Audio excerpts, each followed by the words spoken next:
What's up, you guys? It's your girl Imani here, back for another video. It has been quite some time since I sat in front of this camera. I would say well over a month since I recorded a video. It feels a little weird, I'm not gonna lie. I felt a little nervous making this video just because it's been so long and just to update you guys on everything, but it feels good to be back. Hopefully I'm back. I think I'm back. Yeah, I think I'm back. So as you guys can tell by the title, today I am going to be sharing with you guys a little life update. As you guys know, my life has changed completely, like 100% in the matter of weeks, and I just wanted to like go more in detail with it with you guys.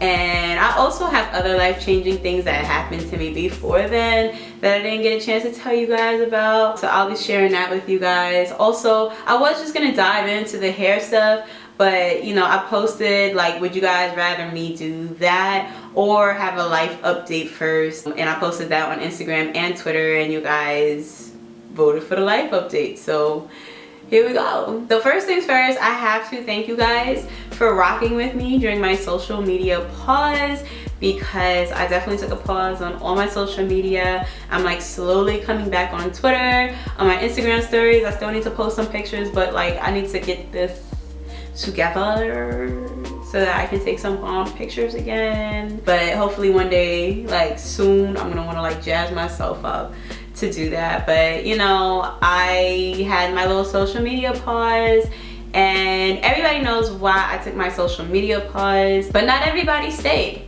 you know, and I'm mad about it. You know, it is what it is. I have learned over the last couple weeks people's true colors and if they're really here for me or not.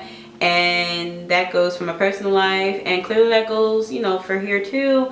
You know, I realize that some people are just, they don't care about none of that, and that's cool. I'm just thankful for all you guys who stayed and were just like encouraging me and telling me to take my time, and I really appreciate you guys. Like, y'all have no idea, because I missed y'all. You know, I just thank you guys. I thank y'all. So before I get into what is, you know, like the elephant in the room, let's talk about the first life-changing event that happened for me in like the end of November. So I quit my last job. As you guys know, I was like teaching job readiness to young adults, and I did leave because the contract was ending and I didn't know what was going to happen. They weren't really explaining to us what was going to happen, but I wasn't worried.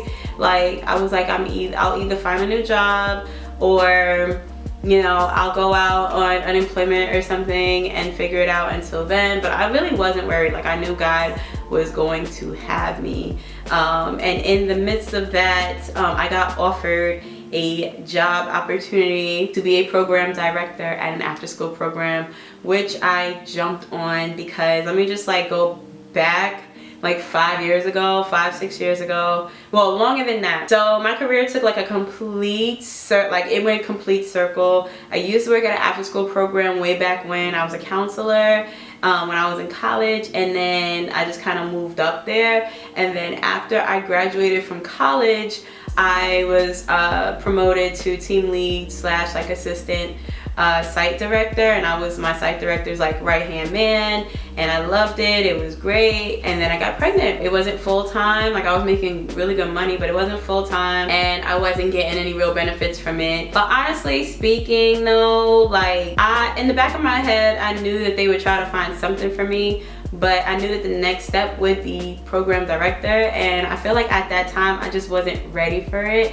and I was kind of running from it. So I left. I got like a little entry-level job, and I've just kind of been working from there. So the fact that this job was literally placed on my lap, and at first I was going to be working with middle school, but then they switched me to elementary school, which is what my background was in. It was just like a complete circle, a job that was placed into my lap that I was running from way back when, and now here it is. And you can't ignore God when he does things like that. Like, woo! So that happened at like the end of November, and then the week after I quit, I got into a car accident with two of my friends. We were right around the corner from our church, which is the crazy part. We were stopped at a red light. I was the driver and somebody hit us so hard from the back. It was crazy. We were all injured, not terribly, like it was more just like really bad whiplash and stuff like that, and my like neck and my back was hurting,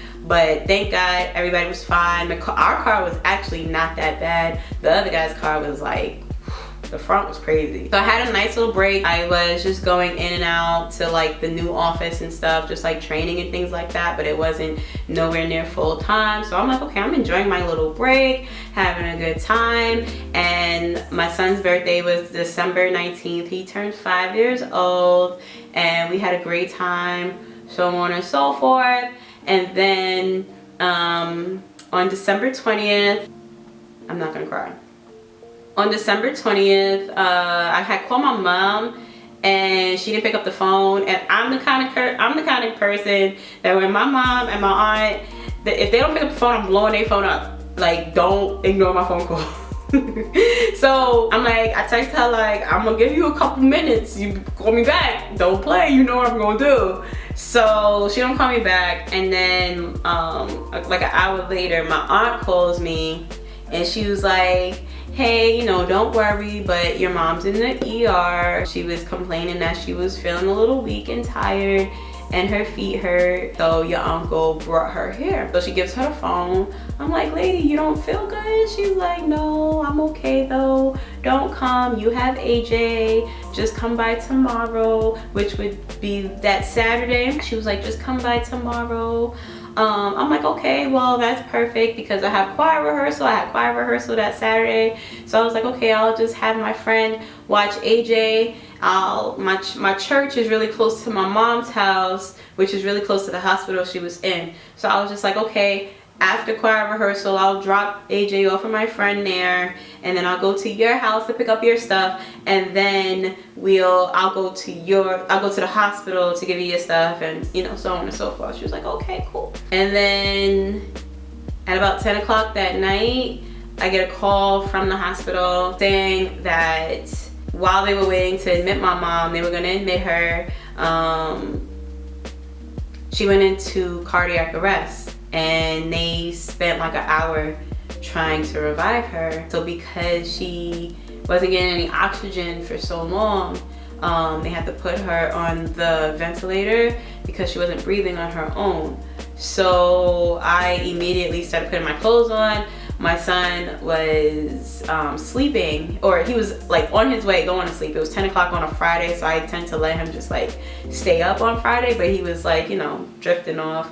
So I called his dad, like telling him like, I need you to come right now because I need to go to the hospital. On my way, I call my aunt. She meets me there. So the resident greets us in the waiting room, and she's pretty much telling us that it looks really bad. You know, that they're keeping her breathing, that they have to keep her temperature up because her temperature her temperature was going down. It was like 89, and you know, all her organs had failed. They believed that it was a blood clot, but everything else was fine. Like her EKG came back fine, which was crazy. So we go in and her whole face was like swollen up, I guess from them performing CPR, I don't know. And then she was on the breathing machine. So we had got there at like midnight. So me and my aunt, you know, we stayed there, and I like was in and out of sleep because, you know, every time the machine would beep too crazy, you know, I'd wake up. And then my aunt was just like, should we call your grandmother?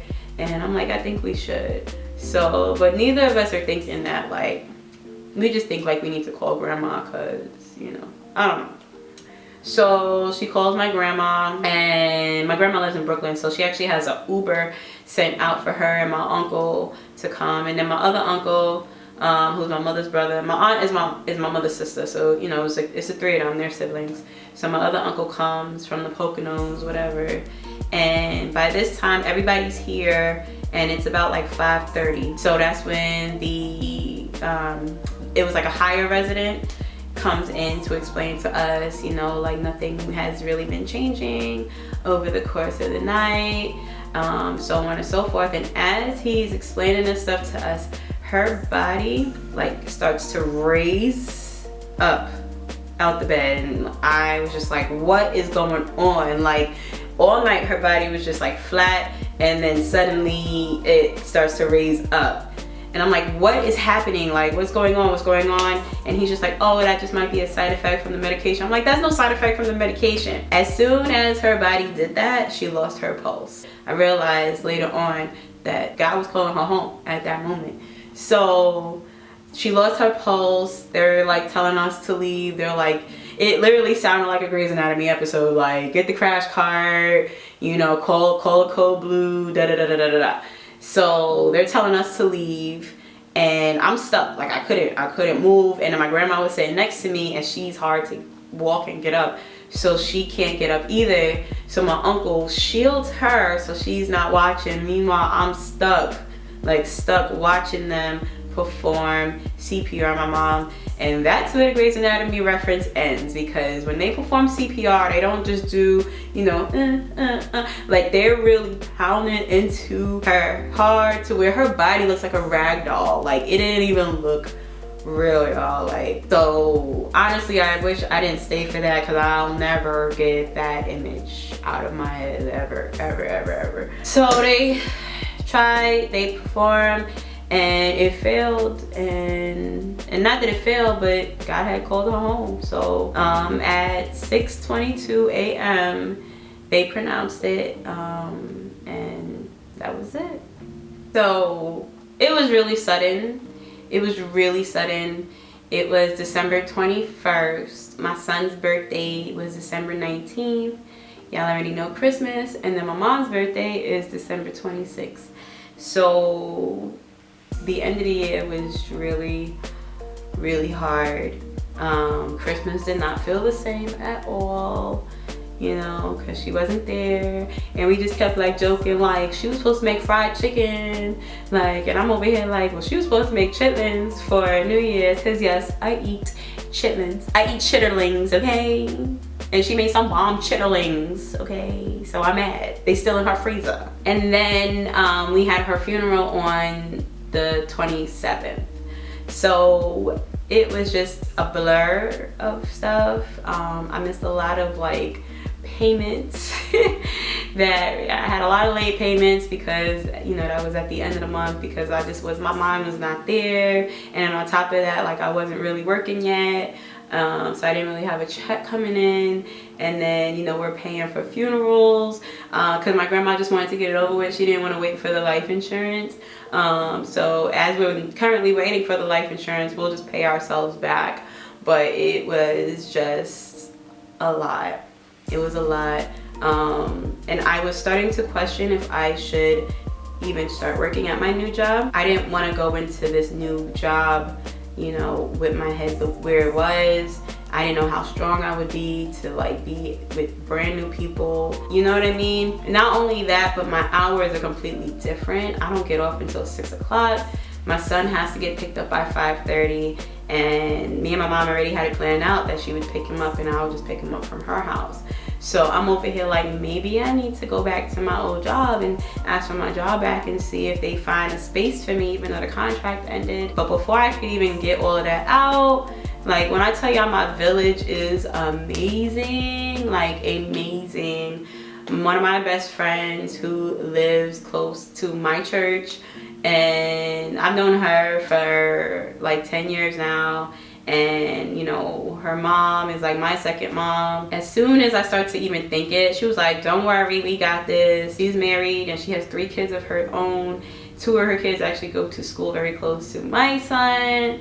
So it was just kind of, it was really smooth. Like, the transition, they made it really smooth for me, where they pick him up for me and then I pick him up from them, or her mom will take him to the church because she's an usher at my church. When I tell y'all, if you love the Lord, he will make everything work out for your good, for his glory. He called my mom home, but he made sure that the rest of us would be good. Like, I didn't have to even think about not taking this new job that pays more, that, you know, he brought me back full circle, and like, he made everything work out. Like, I just think like how I met my friend 10 years ago, and over 10 years, like, they became family. And when the time really came, like, they stepped up and I don't know what I would do without them right now. You know what I mean?